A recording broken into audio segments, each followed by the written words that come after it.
Hello friends, த்ரெட்மில்லோட tech இல்லைன்னா running போர்டுன்னு சொல்லுவோம். இது வீட்லேயே செஞ்சு எப்படி நம்ம மாற்றுறங்க பற்றி தான் பார்க்க போகிறோம். இது வெல்க்ரன் பிராண்டோட த்ரெட்மில். இதோட மாடல் CC2266. இதோட டெக் தான் பார்த்திங்கன்னா டேமேஜ் ஆகிடுச்சு. இதை தான் நம்ம ப்ளைவுட் யூஸ் பண்ணி செஞ்சு நம்ம இதில் நம்ம மாட்ட போகிறோம். ஃபஸ்ட்டு பார்த்திங்கன்னா த்ரெட்மில்லுக்கு மேலே பார்த்திங்கன்னா நம்மளுக்கு பெல்ட் அட்ஜஸ்ட்மெண்ட் பண்ணுறதுக்காக 2 போல்ட்ஸ் கொடுத்துருப்பாங்க. அதையும் நம்ம லூஸ் பண்ணிக்கலாம் வேணுங்கிற அளவுக்கு. பெல்ட்டு லூஸ் ஆகிற வரைக்கும் லூஸ் பண்ணிவிட்டு அப்புறம் பார்த்திங்கன்னா அந்த கார்டு கொடுத்துருப்பாங்க, பெல்ட் கார்டு. 2 சைடுமே பார்த்திங்கன்னா 2 ஸ்க்ரூ போட்டிருப்பாங்க. அந்த 2 ஸ்க்ரூவுமே ரிமூவ் பண்ணி எடுத்துக்கங்க 2 சைடுமே. அதே போல் லெஃப்ட் சைடு ரைட் சைடு 2 சைடுமே நம்ம ரிமூவ் பண்ண கடைசியில் மேலே பார்த்திங்கன்னா அந்த கவரை இழுத்திங்கன்னா நம்மளுக்கு அந்த கார்டு மட்டும் தனியாக வந்துடும். அதே போல் இந்த சைடு லெஃப்ட் சைடுமே பார்த்திங்கன்னா நம்ம வெளியே எடுத்துக்கலாம். இப்போது இந்த 2 சைடுமே நம்ம வெளியே எடுத்தாச்சு. நெக்ஸ்ட் பார்த்திங்கன்னா நம்மளுக்கு மோட்டர் கவர் ஓப்பன் பண்ணால் தான் இந்த டெக்கை வெளியே எடுக்க முடியும். அதனால் மோட்டர் கவர் நம்ம ரிமூவ் பண்ணி எடுக்கிறோம். நீங்கள் ஜஸ்ட்டு லூஸ் விட்டாலும் கூட போதும், ரிமூவ் பண்ணணும் இல்லை. அதே போல் 4 நட்டு கொடுத்துருப்பான். அந்த 4 ஸ்க்ரூவுமே பார்த்திங்கன்னா நம்ம லூஸ் விட்டுக்கலாம்.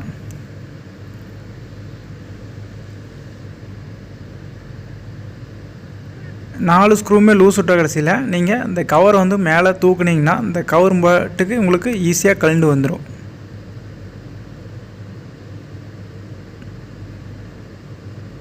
நெக்ஸ்ட்டு நம்ம 2 சைடுமே பார்த்திங்கன்னா ரன்னிங் பேட் இருக்கும். அந்த ரன்னிங் பேட் ரிமூவ் பண்ணுறதுக்கு முன்னாடி நம்ம பெல்ட்டை ஃபுல்லாமே லூஸ் பண்ணிக்கலாம்.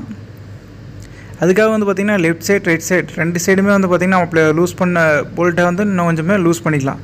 பார்த்திங்கன்னா பெல்ட்டு நம்மளுக்கு நல்லாவே லூஸ் ஆயிடுச்சு. இப்போது லெஃப்ட் சைடு ரைட் சைடு இருக்கிற ரன்னிங் பேட் பார்த்திங்கன்னா இந்த இடத்துல டபுள் சைட் டேப் போட்டுட்டிருக்காங்க. சிலது பார்த்திங்கன்னா ஸ்லைடிங் டைப் கொடுத்துருப்பாங்க. இது டபுள் சைட் டேப்பு. அதனால் பார்த்திங்கன்னா ரிமூவ் பண்ணி எடுத்துக்கிறோம். இப்போ 2 சைடு ரன்னிங் பேடுமே நம்ம ரிமூவ் பண்ணி எடுத்தாச்சு. இதுக்கப்புறம் பார்த்திங்கன்னா அதுக்கு பின்னாடி த்ரெட்மில்லோட டெக்கு பின்னாடி பார்த்திங்கன்னா நம்மளுக்கு போல்ட் நாட் கொடுத்துருப்பாங்க. இந்த இடத்துல பார்த்திங்கன்னா 10-11 ஸ்பேனர் இதுக்கு கரெக்டாக இருந்துச்சு. இப்போ நம்ம அதில் கிட்டத்தட்ட பார்த்திங்கன்னா 4 இந்த சைடு 4 போல்ட், இந்த சைடு 4 போல்ட், 8 போல்ட் இருக்கும். இந்த 8 போல்ட்டையும் நம்ம லூஸ் பண்ணி கழட்டிக்கலாம். கழட்டின கடைசியில் நம்மளுக்கு பார்த்திங்கன்னா front side Allen key use பண்ணி ஸ்க்ரூஸ் இருக்கும். அதே போல் இந்த சைடு 4 இந்த சைடு 4 இருக்கும். இந்த 4மே பார்த்திங்கன்னா அலன் கீ யூஸ் பண்ணி நம்ம கழட்டி எடுத்துக்கலாம். பின்னாடி போல்ட் ரிமூவ் பண்ண கடைசியில் இந்த அலன் ஸ்க்ரூஸ் எல்லாமே ரிமூவ் பண்ணிக்கலாம். அதுக்காக பார்த்திங்கன்னா நான் எல்என் கீ எடுத்துருக்கிறேன். இதை வச்சு இப்போ ரிமூவ் பண்ணிகிட்டு இருக்கிறேன். இப்போது 8 போல்ட்டையும் ரிமூவ் பண்ணியாச்சு. ரிமூவ் பண்ணி நம்ம வச்சுக்கலாம். நெக்ஸ்ட் பார்த்திங்கன்னா நம்ம ப்ளைவுட்டில் செஞ்ச த்ரெட்மில் ப்ளைவுட் எடுத்துகிட்டு அதே ஷேப்புக்கு நம்ம கட் பண்ணியிருக்கிறோம். அதுக்கு மேலே பார்த்திங்கன்னா நம்ம நல்லா பாலிஷான ஐலம் ஷீட் ஒட்டியிருக்கிறோம். நெக்ஸ்ட்டு இன்னும் கொஞ்சம் லூப்ரிகண்ட்டுக்காக பார்த்திங்கன்னா த்ரெட்மில்லுக்கு நம்ம யூஸ் பண்ணுற லூப்ரிகண்ட் ஸ்ப்ரே, சிலிக்கான் ஸ்ப்ரே இந்த இடத்துல கொஞ்சம் ஸ்ப்ரே பண்ணிக்கிறேன். நீங்கள் இப்படி யூஸ் பண்ணுறப்போ அந்த ஐலம் ஷீட் பார்த்திங்கன்னா ஐலம் ஷீட் நம்மளுக்கு நல்லாவே பாலிஷாக இருக்கணும். ஷைனிங்காக இருந்தால் மட்டும்தான் பெல்ட் உங்களுக்கு டேமேஜ் ஆகாது. இப்போ நான் எடுத்து ப்ளைவுட்டில் ஓட்டின அந்த ஐலம் ஷீட்டை வச்சாச்சு. நம்மளுக்கு டெக்கு பார்த்திங்கன்னா ப்ளைவுட்டில் செஞ்சுருக்குறோம்.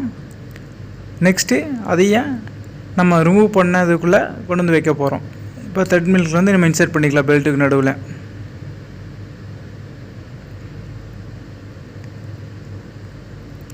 ஜஸ்ட் பார்த்திங்கன்னா எப்படி எடுத்தோமோ அதே போல் இதை நம்ம போட்டுக்கலாம். இப்போ ஃபுல்லாகவே நம்ம கீழே பார்த்திங்கன்னா சஸ்பென்ஷன்ஸை கொடுத்துருப்பாங்க, லப்பர் சஸ்பென்ஷன்ஸ். அதெல்லாம் கரெக்டாக இருக்கான்னு சொல்லி பார்த்துட்டு அதுக்கப்புறம் பார்த்திங்கன்னா இது வச்சுக்கோங்க. நெக்ஸ்ட் பார்த்திங்கன்னா கழட்டினா எல்லா ஸ்க்ரூப்புமே இந்த இடத்துல நம்ம போட்டுடுறோம்.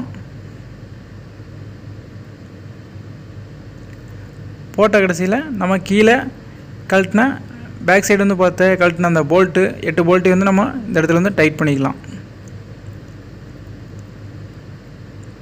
நெக்ஸ்ட் பார்த்திங்கன்னா பெல்ட்டு டைட்னஸ் வச்சிடலாம். பெல்ட்டு நம்ம வேணுங்கிற அளவுக்கு டைட்னஸ் வச்சுக்கலாம். 2 சைடுமே லெஃப்ட் சைடு ரைட் சைடு 2 சைடுமே டைட்னஸ் வச்சாச்சு. நெக்ஸ்ட் பார்த்திங்கன்னா அந்த ரன்னிங் பேடுக்கு நம்ம புது டபுள் சைட் டேப் எடுத்து யூஸ் பண்ணிக்கணும். அதை நம்ம எடுத்துக்கலாம். ஒட்டி நம்ம லெஃப்ட் சைட் ரன்னிங் பேடையும் ரைட் சைட் ரன்னிங் பேடையும் வந்து பார்த்தி இந்த இடத்துல வந்து பேஸ்ட் பண்ணியாச்சு. நீங்கள் வந்து டபுள் சைட் டேப் வந்து ஃபுல்லாக கூட யூஸ் பண்ணிக்கலாம். கம்மியாக இருக்கிறனால வந்து பார்த்திங்கன்னா கொஞ்சம் கொஞ்சமாக யூஸ் பண்ணியிருக்குது. நீங்கள் ஃபுல்லாக யூஸ் பண்ணிங்கன்னா இன்னும் கொஞ்சம் நல்லா grip கிடைக்கும். நெக்ஸ்ட்டு லாஸ்ட்டாக வந்து மோட்டரோட கவர் வந்து நம்ம வந்து கவர் பண்ணிக்கலாம். ஜஸ்ட்டு கவர் போட்டு நம்ம லூஸ் பண்ண ஸ்க்ரூஸ் எல்லாத்தையுமே இந்த இடத்துல வந்து நம்ம டைட் வச்சுக்கலாம். 4 சைடுமே வந்து இப்போ நம்ம டைட்னஸ் வச்சாச்சு. இந்த இடத்துல வந்து பார்த்திங்கன்னா நம்மளுக்கு ஒர்க் வந்து ஃபுல்லாகவே கம்ப்ளீட் ஆயிடுச்சு. இப்போ ஆன் பண்ணி பார்த்துடலாம்.